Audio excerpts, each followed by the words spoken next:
श्रीमद् भागवत महापुराण तृतीय स्कंद 11वां अध्याय मनवंतर आदि काल विभाग का वर्णन। पिछले अध्याय में हमने 10 प्रकार की सृष्टि के विषय में जाना। अब आगे श्री मैत्रेय जी कहते हैं, विदुर जी, पृथ्वी आदि कार्यवर्ग का जो सूक्ष्मतम अंश है, जिसका और विभाग नहीं हो सकता तथा जो कार्य रूप को प्राप्त नहीं हुआ है और जिसका अन्य परमाणुओं के साथ संयोग भी नहीं हुआ है, उसे परमाणु कहते हैं।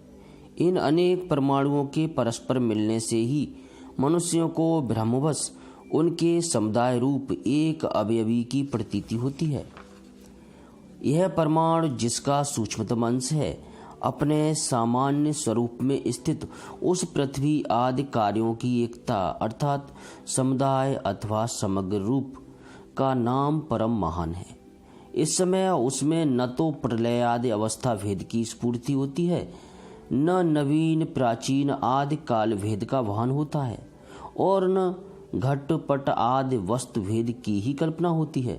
साधु श्रेष्ठ, इस प्रकार यह वस्तु के सूक्ष्मतम और महत्तम स्वरूप का विचार हुआ।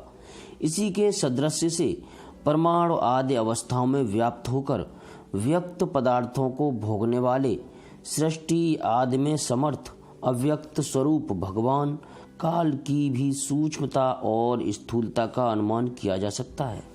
जो काल प्रपंच की परमाणु जैसी सूक्ष्म अवस्था में व्याप्त रहता है, वह अत्यंत सूक्ष्म है और जो सृष्टि से लेकर प्रलय पर्यंत उसकी सभी अवस्थाओं का भोग करता है, वह परम महान है। 2 परमाणु मिलकर एक अणु होता है और 3 अणुओं के मिलने से एक तिरस रेणु होता है, जो झरोखे में से होकर आई हुई सूर्य की किरणों के प्रकाश में आकाश में उड़ता देखा जाता है। ऐसे 3 तिरस रेणुओं को पार करने में सूर्य को जितना समय लगता है, उसे त्रुटि कहते हैं। इससे 100 गुना काल वेद कहलाता है और 3 वेद का एक लव होता है। 3 लव को एक निमेष और 3 निमेष को एक क्षण कहते हैं। 5 क्षण की एक काष्ठा होती है और 15 काष्ठा का एक लघु, 15 लघु की एक नाटिका अर्थात दंड कही जाती है। 2 नाटिका का एक मुहूर्त होता है और दिन के घटने बढ़ने के अनुसार दिन एवं रात्रि की दोनों संधियों के 2 मुहूर्तों को छोड़कर 6 या 7 नाटिका का एक प्रहर होता है। यह याम कहलाता है, जो मनुष्य के दिन या रात का चौथा भाग होता है।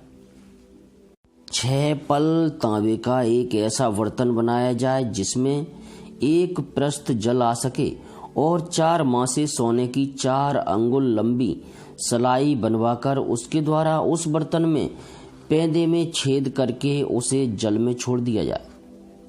जितने समय में एक प्रस्थ जल उस बर्तन में भर जाए, वह बर्तन जल में डूब जाए, उतने समय को एक नाड़िका कहते हैं। विदुर जी, 4-4 पहर के मनुष्य के दिन और रात होते हैं और 15 दिन का एक पक्ष होता है, जो शुक्ल और कृष्ण वेद से 2 प्रकार का माना गया है। इन दोनों पक्षों को मिलाकर एक मास होता है। 2 पितरों का एक दिन रात है, 2 मास का एक ऋतु और 6 मास का एक अयन होता है। अयन दक्षिणायन और उत्तरायण भेद से 2 प्रकार का है। ये दोनों अयन मिलकर देवताओं के एक दिन रात होते हैं तथा मनुष्य लोक में ये 1 वर्ष या 12 मास कहे जाते हैं। ऐसे 100 वर्ष की मनुष्य की परम आयु कहलाती है, बताई गई है। चंद्रमा आदि ग्रह, अश्विनी आदि नक्षत्र और समस्त तारामंडल के अधिष्ठाता काल स्वरूप भगवान सूर्य परमाणु से लेकर संवत्सर पर्यंत काल में 12 राशि रूप संपूर्ण भुवन कोश की निरंतर परिक्रमा किया करते हैं। सूर्य, बृहस्पति, सवन, चंद्रमा और नक्षत्र संबंधी महीनों के भेद से यह वर्ष ही संवत्सर, परिवत्सर, इडावत्सर, अनुवत्सर और वत्सर कहा जाता है। विदुर जी, इन 5 प्रकार के वर्षों की प्रवृत्ति करने वाले भगवान सूर्य की तुम उपहार आदि समर्पित करके पूजा करो। ये सूर्यदेव पंचभूतों में से तेज स्वरूप हैं और अपनी काल शक्ति से बीज आदि पदार्थों की अंकुर उत्पन्न करने की शक्ति को अनेक प्रकार से कार्योन्मुख करते हैं।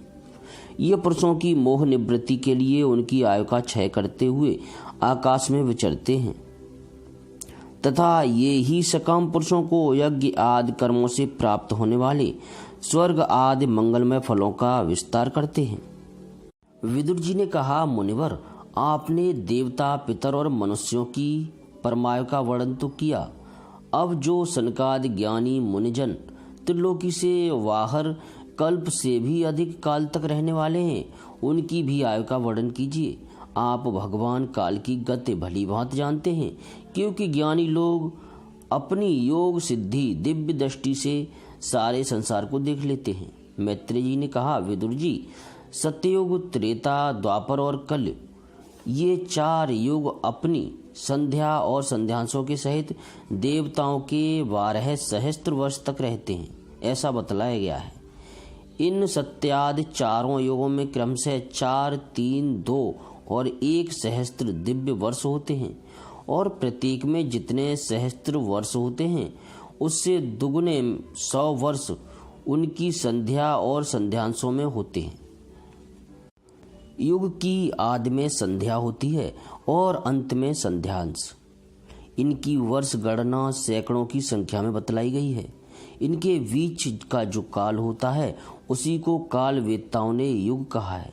प्रत्येक युग में एक एक विशेष धर्म का विधान पाया जाता है। सतयुग के मनुष्यों में धर्म अपने 4 चरणों में रहता है। फिर अन्य युगों में अधर्म की वृद्धि होने से उसका एक एक चरण छीड़ होता जाता है। प्यारे विदुर जी, त्रिलोकी से बाहर महरलोक से ब्रह्मलोक पर्यंत यहाँ की 1 सहस्त्र चतुर्युगी का एक दिन होता है और इतनी ही बड़ी रात्रि होती है जिसमें जगतकर्ता ब्रह्मा जी शयन करते हैं। उस रात्रि का अंत होने पर इस लोक का कल्प आरंभ होता है। उसका क्रम जब तक ब्रह्मा जी का दिन रहता है तब तक चलता रहता है।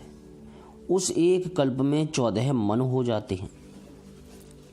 प्रत्येक मनु 71 चतुर्युगी से कुछ अधिक काल अर्थात 71 से ही 6/14 चतुर्युगी तक अपना अधिकार भोगता है। प्रत्येक मनवंतर में भिन्न भिन्न मनवंशी राजा लोग, सप्तऋषि, देवगण, इंद्र और उनके अनुयायी गंधर्व आदि साथ साथ ही अपना अधिकार भोगते हैं। यह ब्रह्मा जी की प्रतिदिन की सृष्टि है जिसमें तीनों लोकों की रचना होती है। उसमें अपने अपने कर्मानुसार पशु पक्षी, मनुष्य, पितर और देवताओं की उत्पत्ति होती है। इन मनवंतरों में भगवान सत्वगुण का आश्रय ले अपनी मन आदि मूर्तियों के द्वारा पौरुष प्रकट करते हुए इस विश्व का पालन करते हैं। कालक्रम से जब ब्रह्मा जी का दिन बीत जाता है तब वे तमोगुण के संपर्क को स्वयं स्वीकार कर अपने सृष्टि रचना रूप पौरुष को स्थगित करके निश्चेष्ट भाव से स्थित हो जाते हैं। उस समय सारा विश्व उन्हीं में लीन हो जाता है। जब सूर्य और चंद्रमा आदि से रहित वह प्रलय रात्रि आती है तब वे भू भो स्व तीनों लोक उन्हीं ब्रह्मा जी के शरीर में छिप जाते हैं। उस अवसर पर तीनों लोक शेष जी के मुख से निकली हुई अग्नि रूप भगवान की शक्ति से जलने लगते हैं। इसलिए उसके ताप से व्याकुल होकर भृगु आदि मुनीश्वरगण महरलोक से जनलोक को चले जाते हैं। इतने में ही 7 समुद्र प्रलय काल के प्रचंड पवन से उमड़कर अपनी उछलती हुई उत्ताल तरंगों से त्रिलोकी को डुबो देते हैं। तब उस जल के भीतर भगवान शेषशायी योग निद्रा से नेत्र मूंद कर शयन करते हैं। उस समय जनलोक निवासी मुनिगण उनकी स्तुति किया करते हैं। इस प्रकार काल की गति से एक एक सहस्त्र चतुर्युग के रूप में प्रतीत होने वाले दिन रात के हेर फेर से ब्रह्मा जी की 100 वर्ष की परमायु भी बीती हुई सी दिखाई देती है। ब्रह्मा जी की आयु के आधे भाग को परार्ध कहते हैं। अब तक पहला परार्ध तो बीत चुका है, दूसरा चल रहा है। पूर्व परार्ध के आरंभ में ब्रह्म नामक महान कल्प हुआ था। उसी में ब्रह्मा जी की उत्पत्ति हुई थी। पंडित जन इन्हें शब्द ब्रह्म कहते हैं। उसी परार्ध के अंत में जो कल्प हुआ था उसे पाद कल्प कहते हैं। इसमें भगवान के नाभि सरोवर से सर्वलोक में कमल प्रकट हुआ था। विदुर जी, इस समय जो कल्प चल रहा है वह दूसरे परार्ध का आरंभक बताया गया है। यह वाराह कल्प नाम से विख्यात है। इसमें भगवान ने सूकर रूप धारण किया था।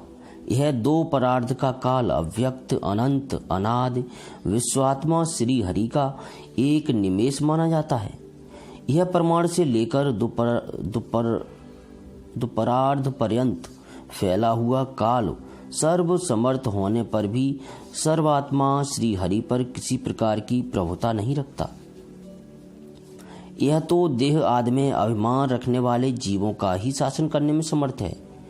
प्रकृति, महतत्व, अहंकार और पंच तन मात्र, इन 8 प्रकृतियों के सहित 10 इंद्रियां, मन और पंचभूत, इन 16 विकारों से मिलकर बना हुआ यह ब्रह्मांड कोश भीतर से 50 करोड़ योजन विस्तार वाला है तथा इसके बाहर चारों ओर उत्तरोत्तर 10-10 गुने 7 आवरण हैं। उन सबके सहित यह जिसमें परमाणु के समान पड़ा हुआ दिखता है और जिसमें ऐसी करोड़ों ब्रह्मांड राशियां हैं, वह इन प्रधान आदि समस्त कारणों का कारण अक्षर ब्रह्म कहलाता है। और यही प्राण पुरुष परमात्मा श्री विष्णु भगवान का श्रेष्ठ धाम अर्थात स्वरूप है। 11वां अध्याय समाप्त। जय श्री कृष्ण।